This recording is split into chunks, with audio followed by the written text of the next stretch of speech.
Máme tu opäť ďalšiu slovnú úlohu. Tentokrát sa Mojmír ponoril ponorkou k morskému dnu a objavil tam korálový útes.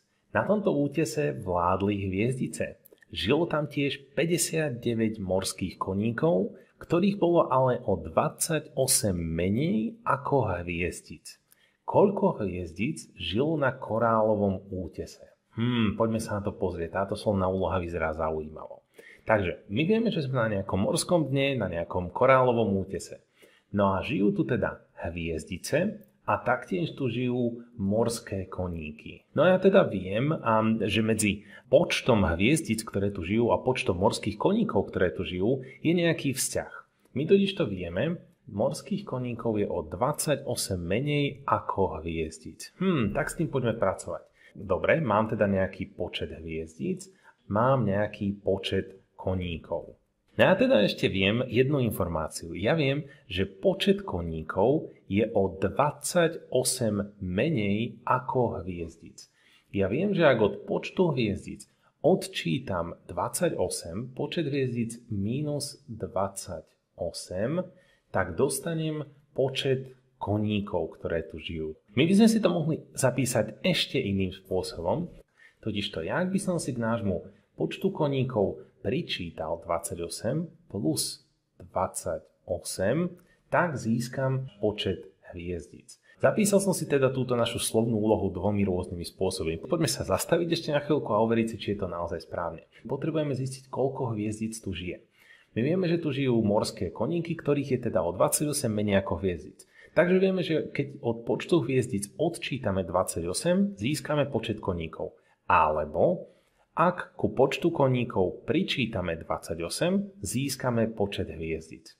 A myslím si, že už môžeme ísť k tomu, že tento príklad budeme počítať. Počet morských koníkov, ktorých je teda 59. Tak ja si sa môžem zapísať našich 59, čo si môžem zapísať aj sem. No a keď sa pozriem na tieto dva príklady, ktoré mi vznikli, tak ja vidím, že tento spodný ja vlastne môžem vypočítať. 59 plus 28 nám dá náš počet hviezdic. 59 našich morských koníkov a k ním sa snažím pričítať 28, aby som získal počet hviezdic, ktoré tu teda žijú. 59 plus 28, ja si dám ešte moju pomocnú čiaru, aby som mal jednotky pod jednotkami a desiatky pod desiatkami.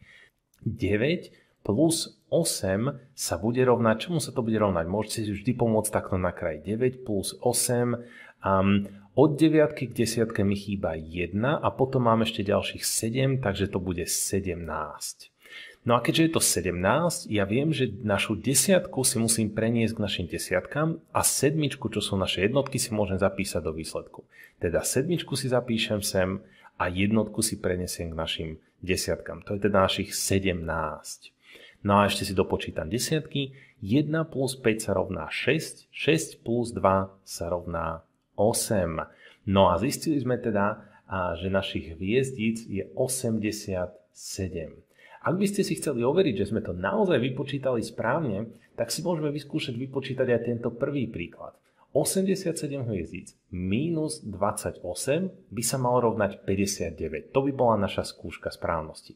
No a my sme teda zistili odpoveď na otázku, koľko hviezdic žilo na korálovom útese, je to teda 87.